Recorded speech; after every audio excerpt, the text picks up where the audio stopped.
जैसा कि हम संख्या पद्धति पढ़ रहे थे और हमने उसमें इकाई का अंक के बारे में जानकारी प्राप्त की थी, तो हमने आपको बताया था कि अगली वीडियो में हम उससे संबंधित सवालों को हल करेंगे।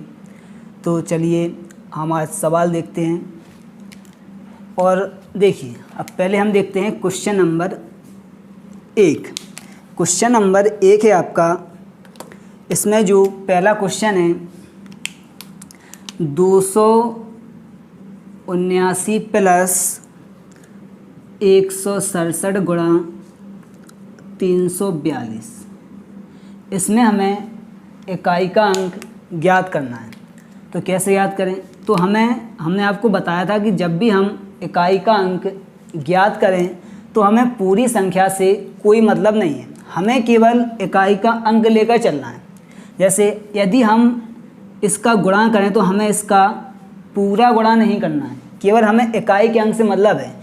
कहने का मतलब है यदि हम 7 का 2 में गुणा करें तो 7 दूनी 14, यानी कि यदि हम इस पूरी संख्या का भी अगर गुणा करें, यदि हम इस 167 गुणा 342 का गुणा करें तो उसका जो अंतिम डिजिट होगा, यानी अंतिम जो इकाई का अंक होगा वो आपका 4 आना है। चाहे तो पूरा गुणा कर लो या फिर हमने केवल इकाई के अंक का गुणा करा, इन अंकों से हमें कोई मतलब नहीं है। यानी कि गुणा करने पर हमें जो इकाई का अंक प्राप्त होगा वो हमें 4 प्राप्त होगा। तो इस वाली संख्या से भी कोई मतलब नहीं है। अब हमें इस 4 में इस 279 को जोड़ना है। तो यदि हम 9 में 4 जोड़ें, 9 4 13, यानी यदि हम इसमें 4 जोड़ेंगे तो इसका जो अंतिम डिजिट होगा, यानी आपका जो इकाई का अंक होगा वो आपका क्या होगा? 3। तो इसका आंसर आपका क्या आ जाएगा? 3। दोबारा देखिए, हमें इसका पूरा गुणा नहीं करना है, हमें केवल इकाई अंक से मतलब है। हमने 7 का 2 में गुणा किया, कितना आया? 7 दूनी 14, और हमें 14 के दहाई वाले अंक से भी कोई मतलब नहीं है। यानी कि इसका हम गुणा करें तो गुणा करने पर हमें जो लास्ट का डिजिट मिलना है वो तो हमें 4 ही मिलना है, बाकी इसके हमें कोई भी संख्याओं में कोई मतलब नहीं है, क्योंकि हमें इकाई का अंक निकालना है। अब हम 4 को 9 में जोड़ें तो 9 4 13, पीछे का अंक क्या है आपका इकाई का? 3 आया। तो इसका आंसर क्या होगा आपका? पहले का 3 इसका आंसर होगा, यानी कि इसका ऑप्शन आपका बी सही होगा। अब देखते हैं दूसरा क्वेश्चन।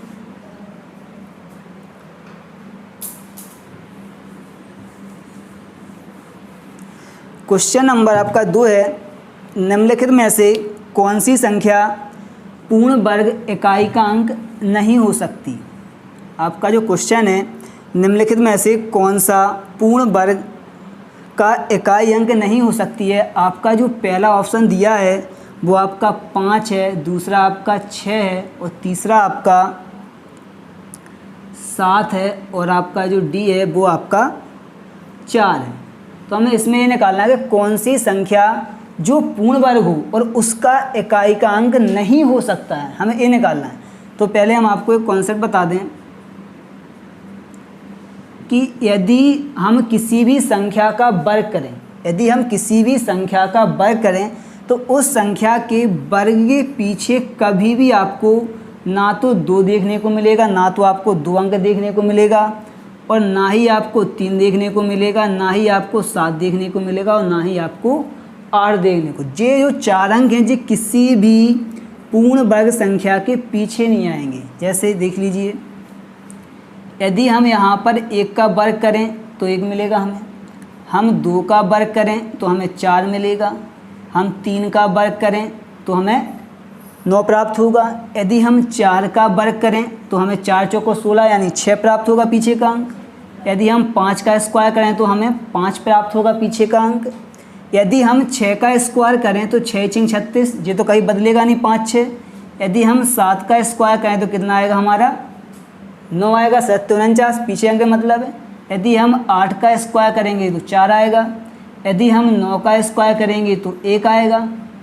यानी कि हमें कहीं पर भी ना तो 2 देखने को मिलेगा, ना 3 देखने को मिलेगा, ना ही 7 देखने को मिलेगा, और ना ही हमें 8 देखने को मिलेगा। यानी इसका जो आपका आंसर होगा वो आपका क्या होगा? ना तो 5 होगा ना 6 होगा, इसका आंसर क्या होगा आपका? 7। यानी 7 किसी भी पूर्ण वर्ग संख्या के पीछे का इकाई अंक आपका नहीं होगा।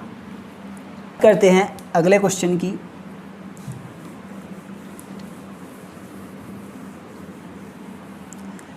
आपका जो अगला क्वेश्चन है,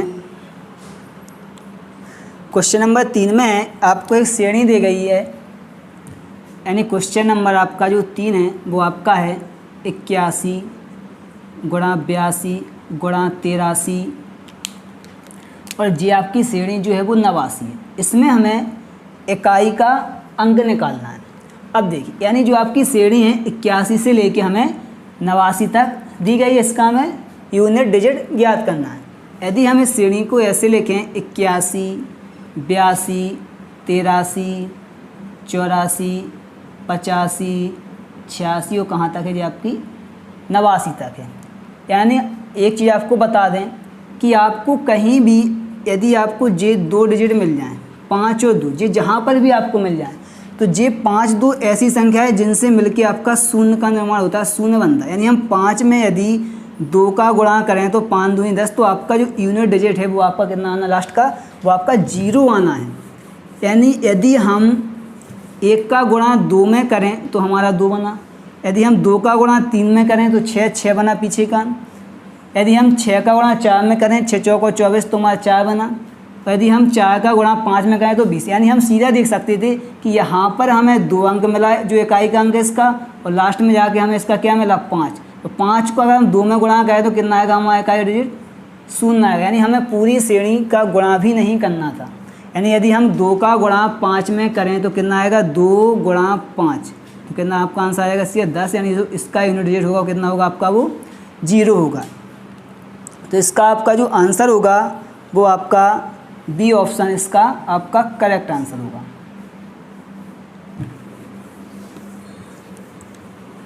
क्वेश्चन नंबर 4, क्वेश्चन नंबर 4 है 7 की घाते 86 में इकाई का अंक क्या होगा। क्वेश्चन नंबर 4 है कि 7 की घाते 86 में हमें इकाई का अंक निकालना है। तो हमने बताया था कि आपके जो 3 7 2 3 7 8 होते हैं, जे 4 संख्या के बाद एक साइकिल रिपीट करते हैं। यानी कि जे, यानी हम 2 की घाते 1 लिखें तो ये 2 आएगा, 2 की घाते 2 लिखें तो ये 4 आएगा, 2 की घाते 3 लिखें तो ये आपका 8 आएगा, 2 की घाते 4 लिखें तो आपका ये कितना आएगा 6 आएगा। इसके बाद ये फिर से जाके ताजे रिपीट होने लगते हैं, तो इसमें हम कितने का भाग लगा देते 4 का। यानी यदि हम 86 में 4 का भाग दें तो कितनी बार जाएगा 4 दूनी 8 और 4 एकम 4 2 से जो शेष बचे, यानी कि यदि हम 4 में 4 का भाग 86 में दें तो 4 दूनी 8 6 होता है 4 एकम 4। यानी जो हमारे शेष बचते हैं उसी को हम घात के रूप में आधार के ऊपर चढ़ा देते हैं, यानी 7 की पावर 2, और बस 7 का गुणा हमें कितनी बार करना है 2 बार। यानी 7 गुणा 7 सत्ते 49। यानी इसका जो इकाई का अंक होगा आपका वो आपका कितना होगा 9। तो इसका आपका जो आंसर आ जाएगा वो आपका इसका डी आंसर आपका सही होगा।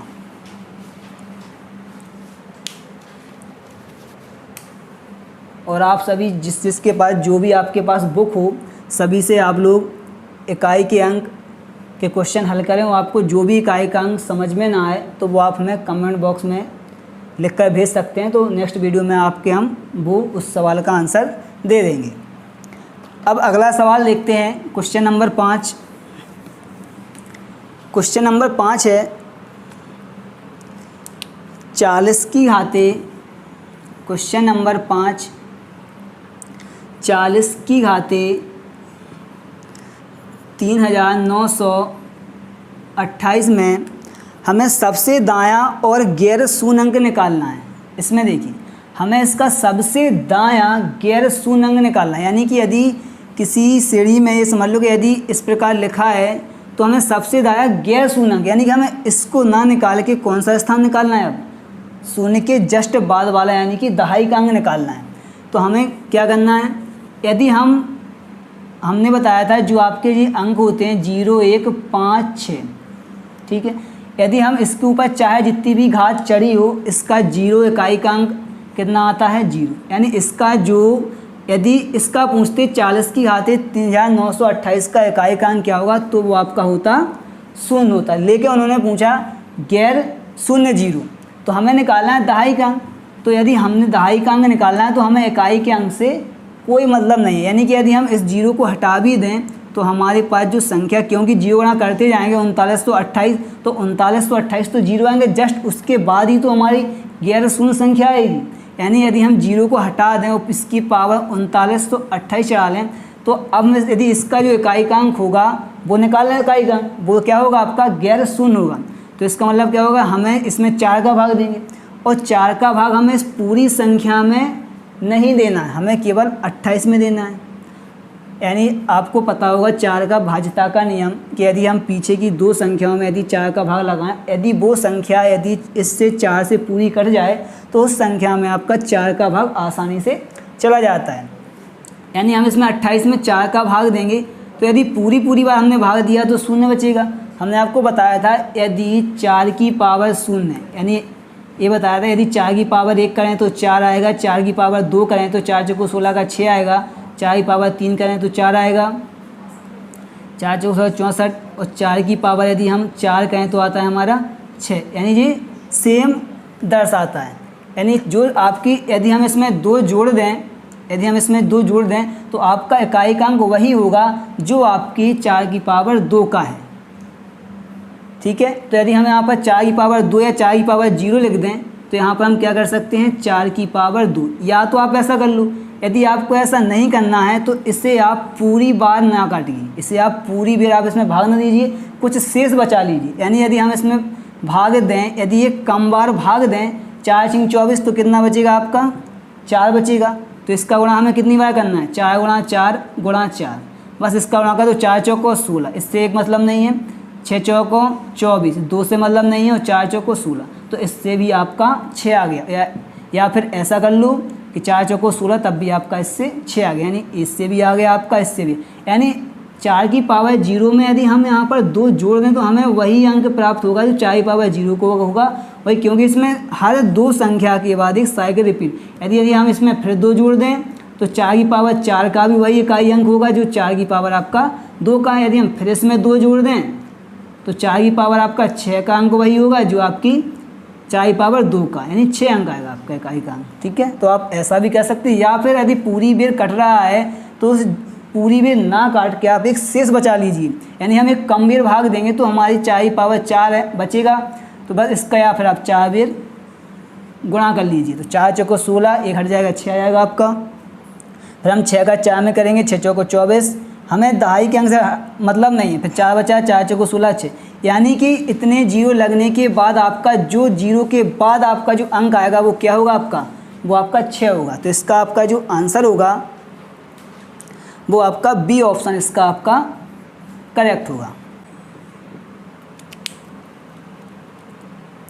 क्वेश्चन नंबर 6 है, यदि 3333 की पावर 3333 की पावर n का इकाई का अंक यदि आपका 7 है तो हमें निकालना है 7 की पावर 7700 पावर की घाते n का इकाई अंक आपका क्या होगा, हमें ये निकालना है। यानी यदि हमें n की वैल्यू पता चल जाए, n का मान पता चल जाए तो हमारा इकाई का अंक आसानी से आ जाएगा। यानी हमें दिया है 3333 की पावर n का जो इकाई अंक आता है, यानी n की आपकी कोई भी वैल्यू हो और जब इसे अपन इकाई का अंक निकाल रहे तो हमें जो इकाई का अंक प्राप्त हो रहा है वो हमें 7 प्राप्त हो रहा है। अब हमें निकालना है 7777 की पावर n का इकाई का अंक क्या होगा, तो हमें इसमें n की वैल्यू चाहिए। यदि n की वैल्यू आ जाएगी तो हम आसानी से इसके इकाई का अंक निकाल सकते हैं। देखिए, अब देखिए इसमें क्या करें। अब देखिए n की यदि कोई भी पावर जो चढ़ा है तो इसमें जो लास्ट आपका इकाई का डिजिट आ रहा है वो हमें 7 प्राप्त हो रहा है। देखिए, यानी हमें इकाई के अंक से मतलब है, तो हम ये कह सकते हैं हमें इन संख्याओं से कोई मतलब नहीं है। यानी यहाँ पर हम ये लिख सकते हैं कि जो 3 की पावर n है वो कितनी आपकी 7 है। अब हम यहाँ पर 3 की घात, यहाँ पर जो 3 की घात n है, यहाँ पर हम ऐसी कौन सी संख्या घात के रूप में लिख दें कि जिसका जो इकाई का अंक हो वो आपका 7 आ जाए। यानी यदि हम इसे इस प्रकार लिख दें 3 की पावर n और 3 की पावर हमें यदि 1 चढ़ाएं तो 3 ही आएगा, यदि हम 2 चढ़ाएं 3 3 का 9 आएगा, यदि हम यहाँ पर n की पावर 3 चढ़ा दें तो 3 3 का 9 क्या 27, यानी इससे हल करे हुए हमें जो इकाई का अंक मिल रहा है, क्योंकि जो ये लिखा है जो इकाई का अंक लिखा है आपका जो ये 7 है, ये आपका इकाई का अंक लिखा है, तो इसका जो इकाई का अंक कितना आया 7 ही है। क्योंकि कब आया, जब आपकी 3 की पावर 3 होगी तभी आया होगा, 3 की पावर 6 3 की पावर 9 तभी आपका ये कितना आया होगा इकाई का अंक 7 आया होगा। यानी यहाँ से जो हमें n की वैल्यू मिलेगी वो हमें कितनी आ जाएगी, वो हमारी 3 आ जाएगी। अब हमें निकालना क्या है, 7770 की पावर n की वैल्यू निकालनी। अब हमें n की वैल्यू तो हमें पता चल गया n का मान 3 है, यदि हम 7770 की पावर 3 कर दें और इसका हमें इकाई का अंक निकालना है, तो इससे तो हमें कोई मतलब नहीं है, बस 7 का गुणा कितनी बार करना है, हमें 3 बार करना है। 7 गुणा 7 गुणा 7 सत्ते 49, 4 से मतलब नहीं है, 9 7 63, यानी कितना आ गया आपका इकाई का अंक, ये आपका 3 आ जाएगा। यानी कि आपका जो इसका ऑप्शन होगा वो आपका इसका सी आंसर आपका करेक्ट होगा। दोबारा देख लीजिए, 3333 की पावर n है और इसका जो इकाई का अंक है वो आपका 7 है। कहने का मतलब है यहाँ पर n की पावर ऐसी होगी कि जिसका इन्होंने गुणा किया होगा तो उसका जो इकाई का अंक है वो कितना मिला, हमें 7 मिला। ठीक है, अब यहाँ पर हमें n की वैल्यू चाहिए थी, तभी तो हम 7770 की पावर n का मान निकाल सकते थे। जब तक हमें n की वैल्यू पता नहीं होगी हम मान नहीं निकाल पाएंगे। तो यहाँ पर हमने अपने मन से n की ऐसी वैल्यू पुट करी 3 के ऊपर कि जो, क्योंकि यहाँ पर 3 है तो यहाँ पर 3 के रूप में ही होगा, क्योंकि आधार समान होंगे तभी आपके 3 3 कैंसिल होंगे, तभी आपका n का मान कितना आएगा, 3 आएगा। तो 3 की पावर हमने 1 रखा तो हमारा कितना मिलता, हमें 3 मिलता। यदि हम 3 की पावर 2 रखते तो हमें 9 मिलता। 3 की पावर हम 3 रखते तो हमें 27, तो 27 से हमें 2 से मतलब नहीं होगा। यानी इन्होंने यहाँ पर n की वैल्यू 3 रखी होगी, तब जाके यहाँ पर हमें जो इकाई का अंक है वो 7 प्राप्त हुआ होगा।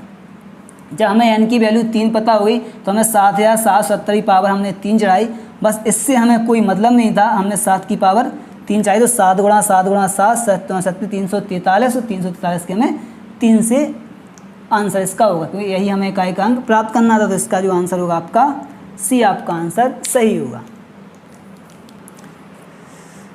क्वेश्चन नंबर 7 है आपका कि 2 की पावर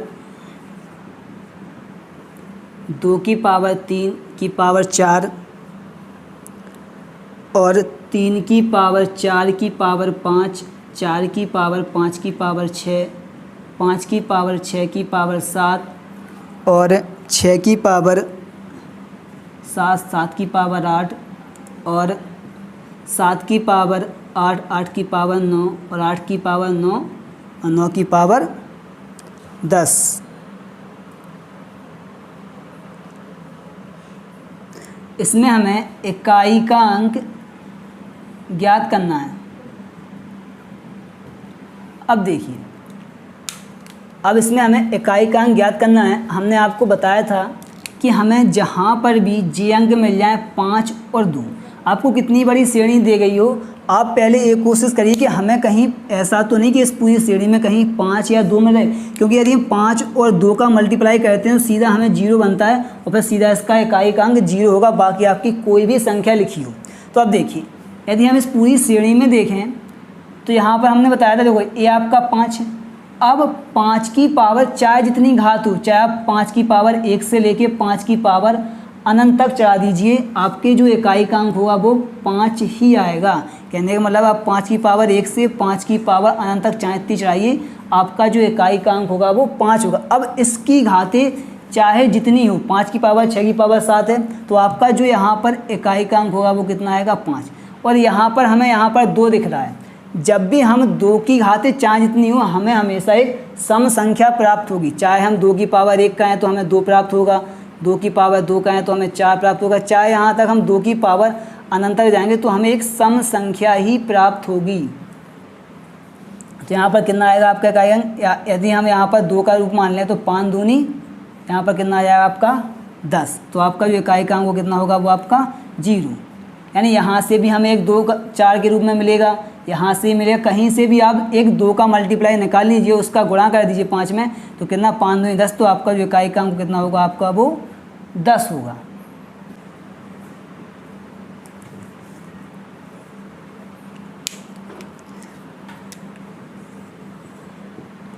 क्वेश्चन नंबर 8 है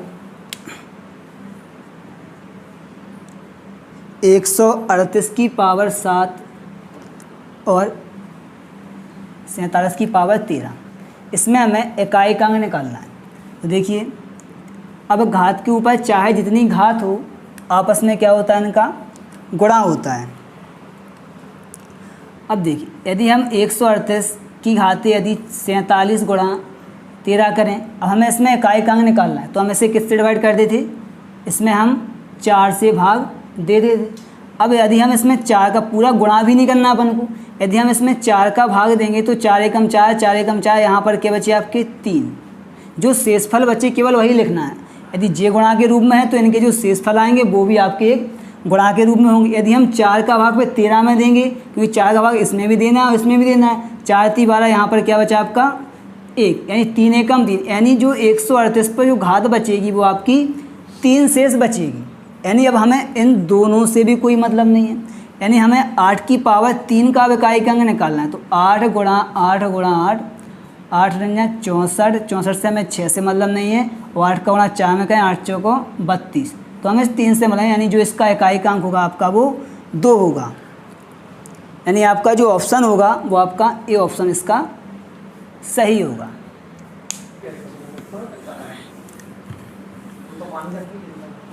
अब क्वेश्चन 9,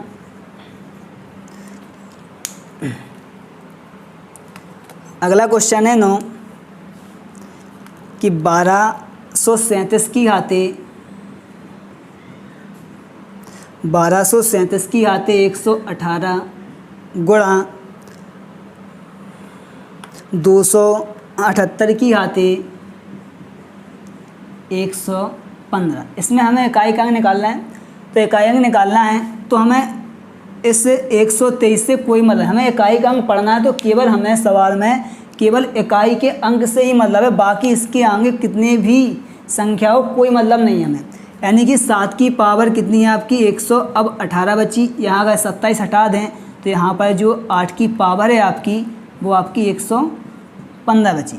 अब बस इसमें यदि हम 4 का भाग लगाएं, 4 का भाग हमें पूरे 118 में नहीं देना है, हमें केवल इस 18 में लास्ट के 2 डिजिट में हमें 18 में 4 का भाग देना है। यदि हम इसमें 4 का भाग देंगे, 4 चौको 16, यानी आपके कितने शेष बचे, यहाँ पर आपके 2 शेष बचे। यहाँ पर 8 हैं आपके, यहाँ पर यदि 4 का भाग दें 15 में, 4 3 12, यहाँ पर कितने शेष बचे आपके 3 शेष बचे। बस इसका मल्टीप्लाई कर लें तो 7 गुणा 7, और यहाँ पर लिख लो 8 गुणा 8 गुणा 8, यानी 7 49, तो हमें 4 से मतलब नहीं है। अब हम 9 का गुणा 8 में करें 9 8 72, तो इस 7 से मतलब नहीं है। अब हम इस 2 का गुणा 8 में करें 2 8 16, तो 1 से मतलब नहीं है। और 6 का गुणा 8 में करें तो 6 8 48, यानी 4, यानी आपका जो इकाई का डिजिट होगा कितना होगा आपका वो 8 होगा। यानी आपका जो ऑप्शन होगा इसका वो आपका डी ऑप्शन इसका सही होगा। केवल हमें इतनी चीज़ चाहिए थी, बस इसका आप गुणा कर सकते हो, सीधा आपका जो इकाई का अंक है वो 8 आ जाएगा। अब लास्ट और अगला क्वेश्चन देखिए, क्वेश्चन नंबर 10 है आपका 3 की पावर 98 और 3 की पावर आपकी 89, इसमें हमें इकाई का अंक निकालना है। इसमें सीधा हो जाएगा, पहले हम इसमें 4 का भाग दें हाथ में, यदि हम इसमें 4 का भाग दें तो 4 दूनी 8, बच्चों 1, 18 4 चौको 16, यानी यहाँ पर कितने शेष आए आपके, यहाँ पर आपके 2 शेष आए। यहाँ पर यदि हम 4 का भाग दें, 4 दूनी 8, 4 दूनी 8, यहाँ पर कितना आया आपका 1। बस इसे हल कर लो, 3 तिरका 9, 3 एकम 3, यानी आपका जो इकाई का अंक होगा 6 आया। यदि आपका इसमें यदि माइनस का अंक आता तो उसमें हम 10 जोड़ देते, तो यहाँ पर क्या आ जाता आपका 7। वो हम अगली वीडियो में आपको अगले सवालों में कराएंगे। जी आपके इकाई के अंक थे, और जिसके बाद जो भी बुक हो आप कोशिश करना कि आप इकाई के अंक के सभी सवालों को हल करें, और आपको जो भी सवाल ना है वो आप हमें कमेंट करके बता